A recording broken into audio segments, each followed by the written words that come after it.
अनुच्छेद 4 भारतीय संविधान का एक महत्वपूर्ण पहलू। अनुच्छेद 4 भारतीय संविधान का एक ऐसा अनुच्छेद है जो अनुच्छेद 2 और 3 के तहत बनाए गए कानूनों को विनियमित करता है। ये दोनों अनुच्छेद राज्य के पुनर्गठन से संबंधित हैं, अर्थात नए राज्यों के गठन, मौजूदा राज्यों की सीमाओं में परिवर्तन आदि। अनुच्छेद 4 क्या कहता है? जब भी अनुच्छेद 2 या अनुच्छेद 3 के तहत कोई कानून बनाया जाता है तो उसमें निम्नलिखित प्रावधान अनिवार्य रूप से शामिल होते हैं। पहली अनुसूची और चौथी अनुसूची में संशोधन। जब भी कोई नया राज्य बनता है या किसी राज्य की सीमाओं में परिवर्तन होता है तो पहली अनुसूची, जिसमें भारत के राज्यों की सूची होती है, और चौथी अनुसूची, जिसमें राज्यसभा में राज्यों के लिए सीटों का आवंटन होता है, में आवश्यक संशोधन किए जाते हैं। अन्य आवश्यक प्रावधान।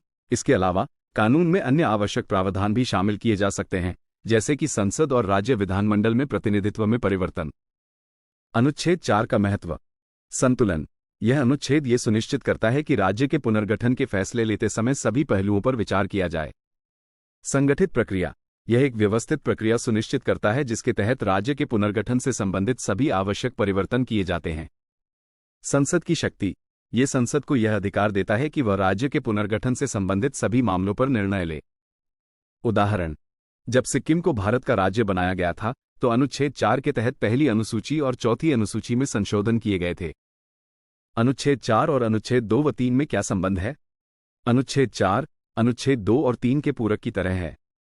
अनुच्छेद 2 और 3 राज्य के पुनर्गठन की शक्ति प्रदान करते हैं, जबकि अनुच्छेद 4 यह सुनिश्चित करता है कि इस शक्ति का उपयोग करते समय सभी आवश्यक औपचारिकताएं पूरी की जाएं।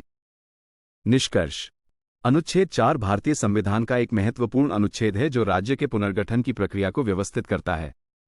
ये सुनिश्चित करता है कि देश के राजनीतिक नक्शे में किए जाने वाले किसी भी परिवर्तन से संविधान की अन्य प्रावधानों पर कोई प्रतिकूल प्रभाव न पड़े। क्या आप अनुच्छेद 4 के बारे में और जानना चाहते हैं? मैं